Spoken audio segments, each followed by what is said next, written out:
Hello, hockey fans. This is definitely one for the Bruins that they're going to look back on and say, we let this one get away from us. We probably could have done better to close this one out in regulation. After such a strong second period where you score 3 goals, going into the third with a 3-1 lead, it's very disappointing when you blow that. And the Leafs have been going through it a little bit lately. We don't want the Bruins to also follow suit. It'll create a much worse picture going into that playoffs with Tampa and Florida on top and Boston and Toronto chasing them. It would be nicer to have some more parity in that league. All in all, though, I wasn't that displeased by how either team played. I think there were times when Colorado were a little slow and flat compared to what they normally are, but Boston did a pretty good job of playing up to their pace. It was a really tight and competitive game for most of it. There was a lot of ebbing and flowing to the momentum, and we'll talk a little bit more about that when we get into the game. Before we jump into the play, though, I want to touch on some fun little storylines that we can follow. I'm pretty sure Kemper was coming off a 2-game shutout streak, as well as Colorado being really, really strong on home. I know they had 16 straight wins at home, and they were looking to make it 17 against the boys here. Nothing really shocking in terms of lineups. So let's just jump right into the action. Right off the jump, both teams came to play. There was good energy, there was good intensity, and a strong two-man forecheck on both sides of the ice. That opened up the play a little bit, and right off the start, we got a huge impact. Hall ran into McKinnon as McKinnon was coming up the middle of the ice. One of those hits where the puck's coming to you from behind, and you're looking up ice to pass it along, and the player just comes right in across you. I could see it being a blind hit. McKinnon did have his time to get his head up and move the puck along, and then got hit. It looked really bad in real time. They were able to slow it down and rewind and replay it a couple times, and it turned out to be McKinnon's stick coming up to smack him in the face. So it wasn't a shoulder to head or anything like that. But the blindside hit you could definitely make a case for that. There was a 5-minute major call on the ice at the time that was downgraded to just a 2-minute interference call after the refs looked at it.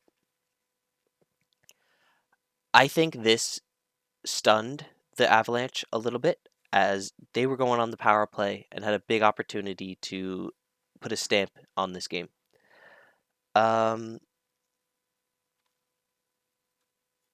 So they removed it from the 5-minute to the 2-minute. Boston kill that. Then they go on the power play as McDermott cross-checks one of the Bruins players. He goes to the bench, or he goes to the box. And both teams get an early power play, but both penalty kills are better than the power play.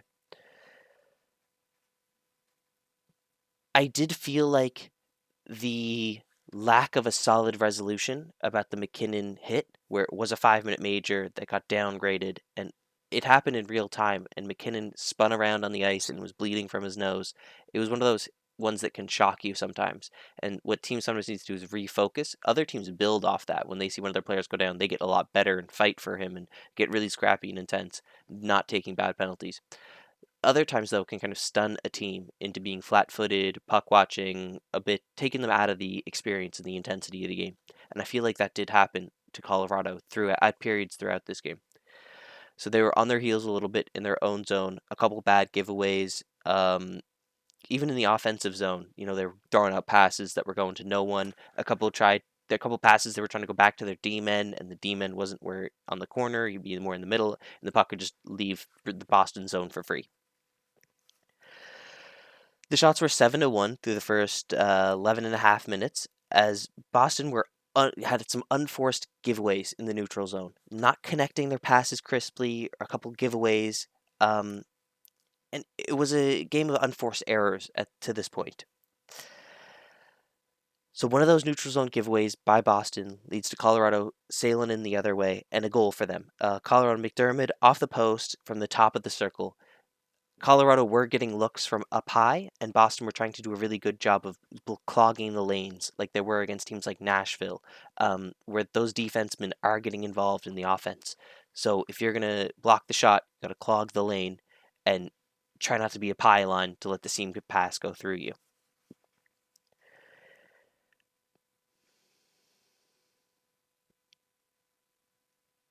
So after the McDermott goal, Colorado go on the power play as McAvoy goes off for tripping Landeskog in a 1-on-3. Landeskog goes in by himself in a 1-on-3 and draws a penalty. That's just the type of player he is.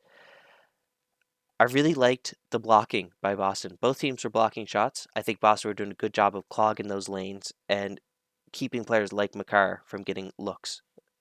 Couldn't do it for beyond the 60 minutes. We'll talk about that later. Um, The other side to that, though, is when Boston are putting bodies in the front of the lanes, Colorado are also crowding those lanes, and Olmark is having to look through bodies around people, and there's no clean looks for him. So there are a couple of rebounds coming out, and there are some second look opportunities for Colorado. They start buzzing off this, building momentum, and then Boston go on the power play. Colorado take a pretty dumb too many men penalty, just a bench error. Pass gets a one-time look, and the period ends. Boston able to carry over the power play into the next period. I don't usually love that when your power play gets a break in the middle of it for the defenders for free, like when there's a buzzer for the intermission. That's unfortunate.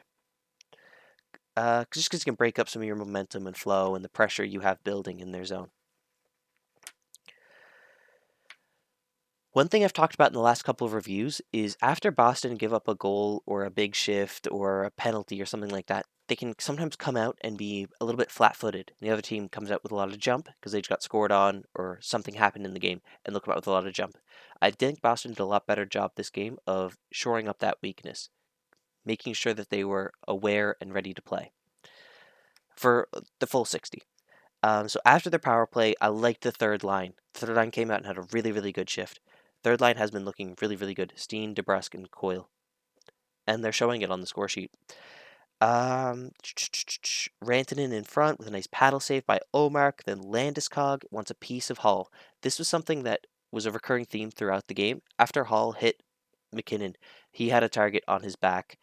Landeskog wanted a piece of him. Eric Johnson went after him and drew a penalty for it. We'll talk about that later. I liked how both teams were trying to implement a low to high game, as well as the really dangerous defensemen around the horn they have. So with Makar, you can go around the horn really easily, but with players like Landeskog, you can get really deep and force teams to play far down and fast with you. Because if you force them to retreat deep into their zone, you can beat them with speed. And so the teams were doing a combination of the two. We had around the horn and also low to high. A lot of good chances came from low to high opportunities. Tays had one top of the circle, and then Colorado managed to even up the score 1-1 as a turnover in the turnover.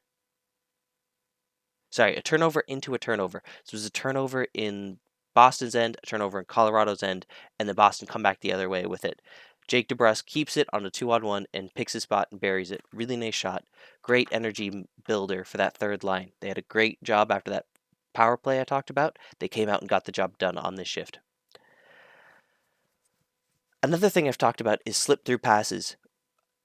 Taylor Hall and Pastrnak are really good at splitting defensemen and using their speed to get behind people and then looking for a seam pass. Colorado and Winnipeg were doing the same thing to us in this game and the game before, though, where Kadri had a slip through for the top of the circle, and Olmark has to make a really nice save on it. With those scuffles that Hall was trying to get drawn into, other players were taking penalties, it seemed like. The people were going after Hall, but Jost and Bleed were going off for roughing. Hall was getting cross-checked in the corner, and Johnson was going off for cross-checking. 3 times in the back, right? You can't do that. Boston did a 2-man power play because of some bad decisions and some lack of discipline from Colorado here. So Burakovsky trips Jake DeBrusk. Jake DeBrusk pounces on a turnover and draws a penalty. That's Jake DeBrusk at his peak, right? When he's moving his feet, he's creating a whole lot of havoc for the enemy defenseman. They're either going to have to give him space and let him use his dangerous shot, or play him really tight and foul him, like in soccer. Trip him or hold him or whatever. So Jake DeBrusk draws the first one. And then Hall draws the second one on that cross check behind the back. I think Johnson thought, we're down a man, I can do whatever I want. So he's behind Boston's net, or his own net. I think it's his own net in the second. And he is just cross checking Taylor Hall. And Taylor Hall standing up, getting cross checked in the back, falling back down. Standing up, cross check, fall back down. 3 times in a row, and the ref says it when he calls it. It's a really good call. It's calling the playbook. It's calling the rule book, I mean. You can't let them get away with it just because they're down a man. So Coyle gets absolutely robbed by Kemper twice on this 2-man advantage. Then thankfully gets McAvoy's rebound, backhand side of the net, and is able to just bury it home. Loved the work effort by that third line. I'm going to be talking about it, and I'm glad they got rewarded here. Colorado, shorthanded. They try another slip-through pass, and it works again. That's something we have to be really, really firm on and aware of. After whistles, we're jumping. When they're coming in, we're not letting them get behind us. It's partially because we're taking steps on the blue line that create that separation behind us. We just have to be responsible when we pinch. So Coyle scores and makes it 2-1 for Boston. Beautiful. Kill off the rest of that 5-on-3. And just as it expires, Marchand takes a drop pass from Pasta and rips it top corner. Amazingly done. Great answer and continuation from after the whistle's gone, after the power play's over. As you kill a penalty, you're coming out hard and fast. You're not staying flat-footed. Then Nosek takes a pretty bad interference call on Kadri, 150 feet from his net, 100 and maybe a little more. So Colorado goes on the power play. Colorado's power play is incredibly dangerous. They're trying a lot of low to high, but before this power play, because if you remember, Boston had just had a 2-man advantage, Ullmark hadn't seen a shot for at least 6.5 minutes. It was one of those classic Boston stretches where they have the run of play and their goalie's getting really, really cold in his net. And that had me a little bit worried as I was watching this game. You give a really, really dangerous team power play when your goalie hasn't seen a shot in a long time. Boston managed to wait it out, kill the penalty, and go into the third period up 2 goals, coming off a huge, huge second period. Special teams. They carry us really hard. Our power play is one of the best in the league and carries us. So it's the first time all season that Colorado have trailed by more than 1 goal going into the third period.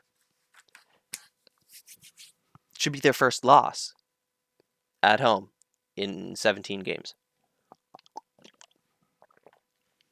But that's not how it goes out in the third. Shots are 25-20 for Boston. So that's a really good job of keeping 10 shots per period for Colorado is extremely low. That means we've done a fantastic job of keeping them in their own zone, keeping them on their heels, denying clean shots, and denying clean looks.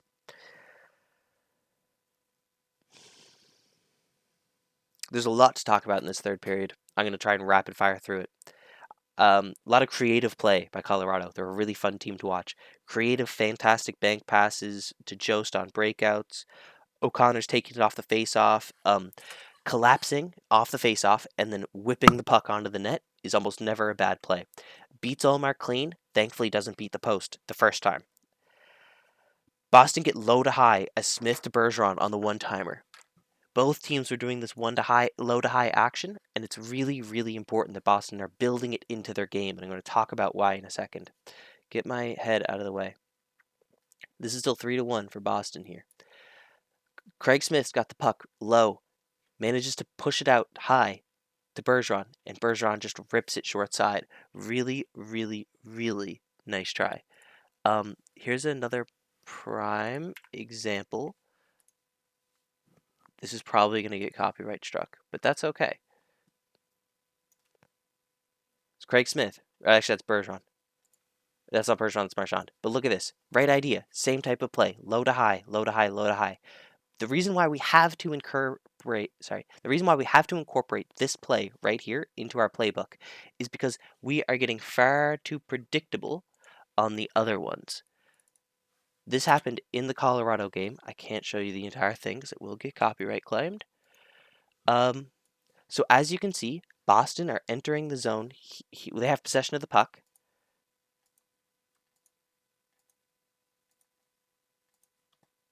Pasternak passes it off to Bergeron here. Look at what they're doing. They're creating that triangle I'm talking about. 1, 2, 3, and there's actually a defenseman coming here to set up the further triangle. But look at what the other team are doing. They're playing it really high and aggressive. They're not giving us easy or early entries into our blue line. And then once we are entered into the blue line, look at how high their defensemen are playing. Look at how tight this compactive triangle is. There's no threat. If there's a long threat or a deep threat, we can push this puck around the boards and take possession 200 feet from our net instead of just barely get an entry into the zone. So what ends up happening here is Pasternak tries a drop pass, but you can't. They have a defensive triangle set up around you. Your straight line isn't going to work here. So that low to high game is incredibly important to Boston's long-term success and diversity of attack. Otherwise, teams are just going to stack the blue line against you like who did that to us? Nashville did a good job of doing it to us, and Carolina, and when we could even touch the puck, did a good job of doing it to us. That low to high game is really, really important. Colorado understand this. So after crashing the net off that face-off and ringing it off the post, Boston get their low to high chance. But Colorado, puck goes down to the other zone, and they look for that face-off play again, collapse in, and ring it off the net. Ullmark makes the save, comes back out to the point, another tip, another save. Part of that boxing up the middle of the ice we're talking about helps Boston block shots. It also really helps Colorado look for tips, deflections, and blocks. And not blocks, screens. I think after Ullmark made that big save on that tip from the point shot, Colorado ratcheted up their aggression a little bit. They started to take more risks with the puck, being down 2 goals with 10 minutes left in the period. You're up 2 goals with 10 minutes in the third. We cannot give up this lead. So, as they're taking more risks, what do I mean by that? They're putting the puck in more dangerous areas of the ice with higher volatility, and they're hoping that they're going to be able to get some bounces go their way and open up the game a little bit so that they can get some chances and score on them. Lazar had great energy this game. Big blocks, just lots of big blocks. Good work after power plays. Good work on the penalty kill.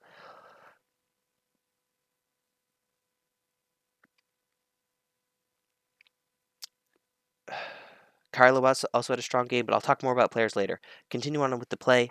Ullmark had a really nice save on Burakovsky. Burakovsky was really dangerous all night, along with Makar from the blue. Deflected in on him.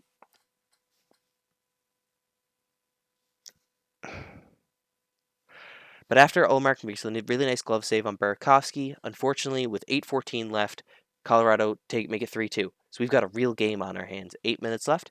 Sam Girard, a point wrister, knuckles off Lazar, bounces over Ullmark's pad, and it was one of those puck on an edge rolling over that just bounces up over his pad. Really unlucky. Rantanen had good stick position on our defender. And it was the type of goal Colorado were threatening with all night. One of those was probably going to find a way to knuckle through. It was just unlucky, too. Lazar maybe got a piece of it, not the whole thing. The third period is still really, really tight. The game is opening up still as the energy is building and rising. After this goal, it's in Colorado. You can feel the fans start to get anxious and the energy start to come alive in the building.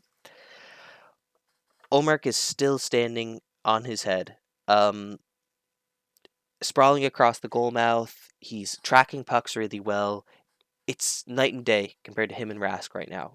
He's an elite goaltender playing like he wants that starting spot. Like there was one point where Taves had a really open look, half the cage open, and Ullmark does sprawl right across the net, a la Tim Thomas, Tim Thomas, and gets his shoulder up on it. Beautiful play.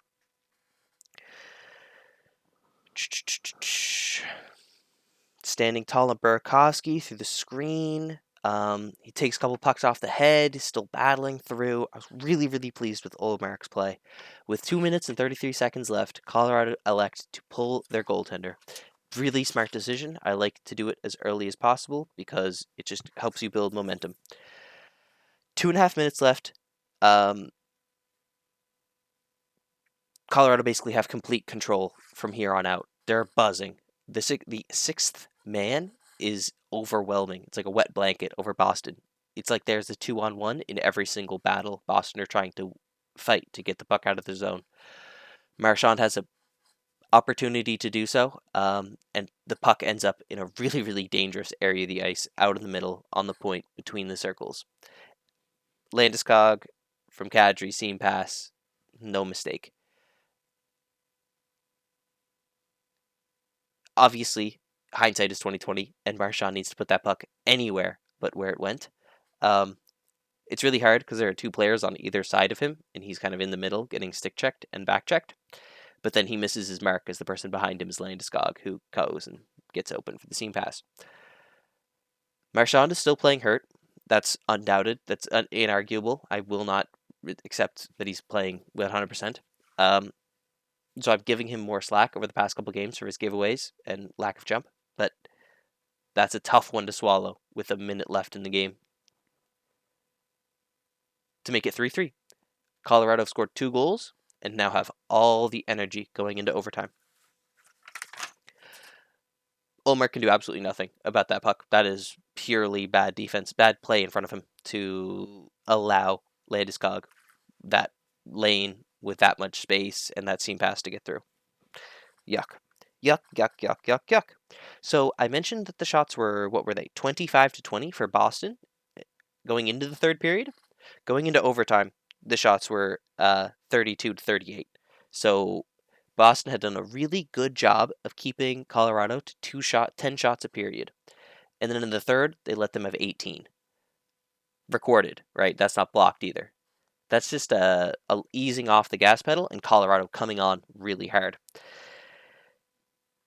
There were times when Boston defense and wingers were really willing to let the play come to them. They weren't trying to break it out of their zone. They were just pushing it out of their zone and letting it force back into them. You have to push back on these games. When they start pushing really hard against you, if you crumble, you're going to crack and break. You got to push back. There are times to bend, but those are just survival. That's not thriving and winning a game. So, Colorado, in overtime, very, very, very dangerous, but Boston can be very dangerous as well. We have a really strong 4-man unit. No matter who's on the ice, our penalty kill is good.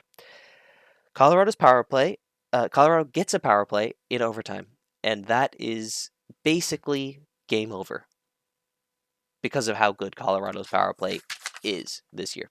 You can't give them that in that opportunity to go on a 4-on-3. That's gross. So the puck goes to Landeskog, and he puts it crease. Like he has a wide open net, and he puts it right through the crease. Probably should have ended it there. Makar is just so dangerous throughout this entire game, third period and overtime especially.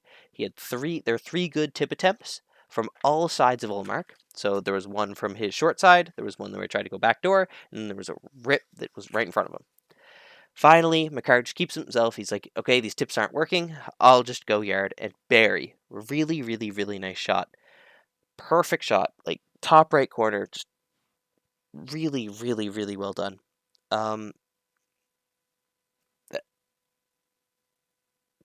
This game was us letting the superstars beat us on the other team.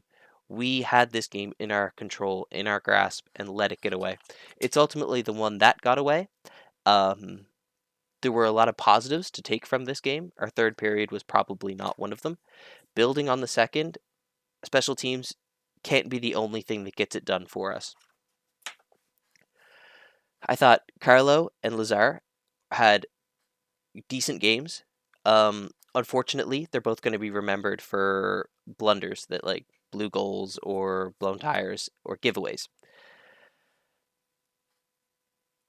What I need to see from our defensemen is strength on the puck that isn't dangerous. It's not gonna injure someone, and it's not gonna force you to take a penalty like Riley did, where you just lost body position. Yeah, one that got away, one that got away, one that got away, but a one to build on. This one isn't the end of the world.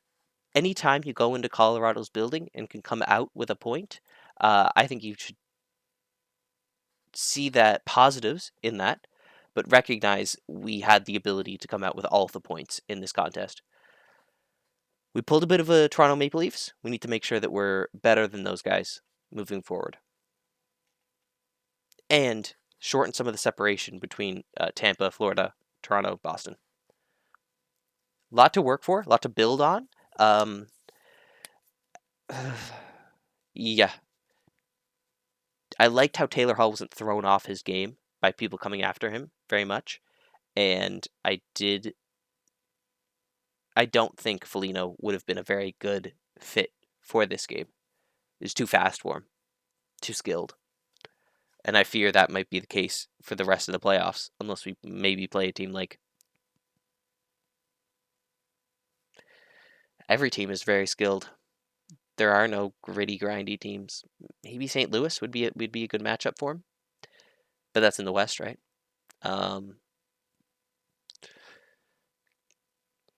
Carolina, maybe he can get in Crosby's head, but I don't think he can keep up with him. I don't know where Foligno fits in this roster anymore, and that's tough. I think the only utility he provided was on the power play in front of the net, and now Hall has taken that position and done just as good of a job, put more goals in the net as a result. I don't know. Like I've said before too, he's such a great leader inside the dressing room, so it's unfortunate that not every signing can work out perfectly. A lot of rumors and free agency. I don't really care about that. Let's just focus on doing the best we can with what we have. Thanks for watching. Like, comment, subscribe. Catch you in the next one.